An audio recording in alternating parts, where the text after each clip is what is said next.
The Lord be with you. And with your spirit. A reading from the Holy Gospel according to John. Glory to you, O Lord.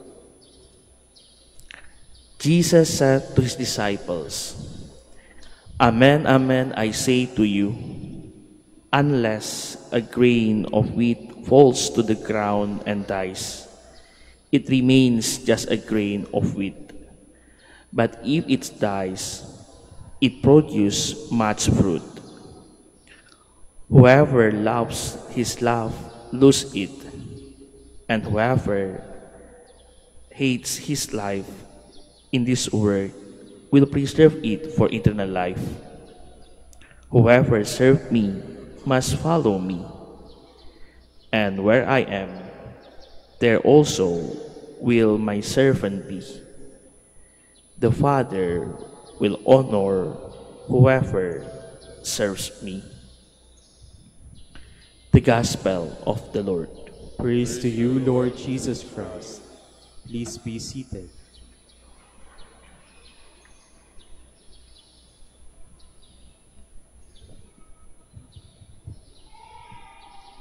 Magandang umaga po ulit sa inyong lahat, and welcome to the Minor Basilica of Our Lady of the Rosary of Manaoag. Nagbigay ang ating Panginoon sa Gospel natin today. The Lord gives us a very beautiful image of who we ought to be and what we ought to do. The image is the image of the grain of wheat. Napakalit na butil ng buto o ng wheat, ng trigo. Well, pwede natin isipan na ibang seeds. So the image is that our lives as Christians, as followers of Christ, should be like a grain of wheat or a grain of a seed or anything of that similar thing, no? A grain of wheat.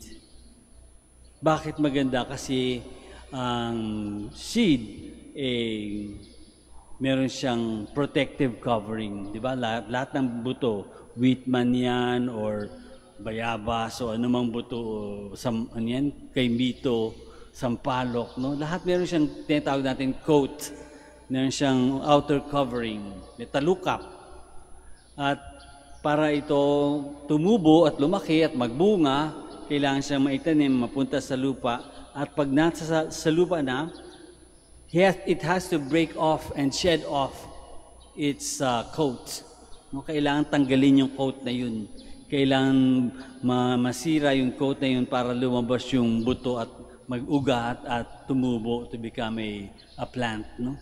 Kailangan i-shed off, take off all this, what is not important anymore kapag in growing. While still a seed, the coat protects the seed. But when planted, the coat is no longer important because the seed has to grow its roots and its whole plant. So, dalawang nagiging purpose ng coat is to protect first and then to be shed off. To be shed off. Sa gospel, kinumpeng na tayo dun sa grain of wheat. And so we, in effect, it's the gospel is trying to tell us, or the Lord is trying to tell us, to be able to follow Him, we need to shed off our coat, like seeds. We need to shed off our coats. Serving God is like being planted. Serving the Lord is like being planted. We need to shed off that coat so that we can take root and bear fruit. Pero nung ba yung coat na yun, ano ba yung symbolism ng coat na yun para sa atin? Well, the coat would be like the bad habits. Kailangan natin tanggalin yung mga bad habits natin.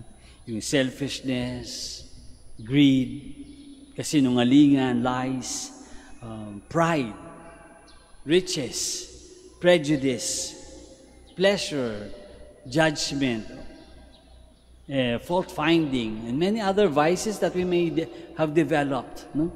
Mga bisyo na develop natin sa ating sarili. Mga attitudes and behaviors that doesn't give any good to us or to other people, na ginagawa natin parang protective covering to preserve ourselves. Kailangan natin yung i-shed off. Yung sinasabi ng Panginoon sa atin. We need to shed off those outer coverings, those vices, so that the real person, the real us, can take root and bear fruit and become a plant and bear fruit. Mind you, pag break off ng coat na part of growth, part of maturity.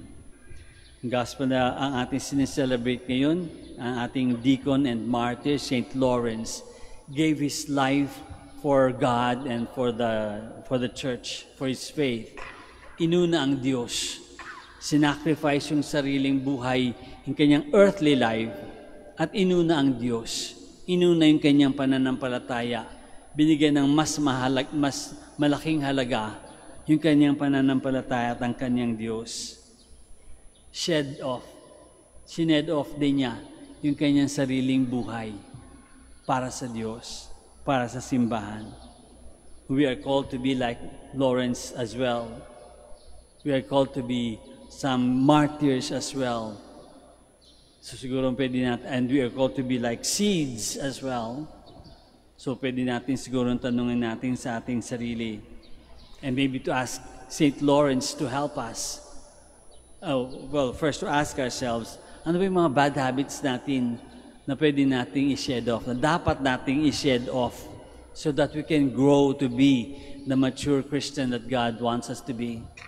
Ano yung mga hindi magagandang bagay, hindi magagandang ugali natin, hindi magagandang practices natin na pwede natin o dapat nating tanggalin sa ating buhay so that we can bloom and mature to be the plant that God wants of us so that we can bear fruit. And we can ask St. Lawrence today as we celebrate this feast. We can ask him to help us to be courageous, matapang, courageous enough to lose our life in this world and to preserve it for eternal life. Sana matulungan tayo ni St. Lawrence na tanggalin lahat yung hindi kailangan sa buhay natin, yung mga nakakasira sa atin, yung mga puro nagpapaano ng sarili, pang-sarili ng mga bagay para tayo mag-bloom into eternal life.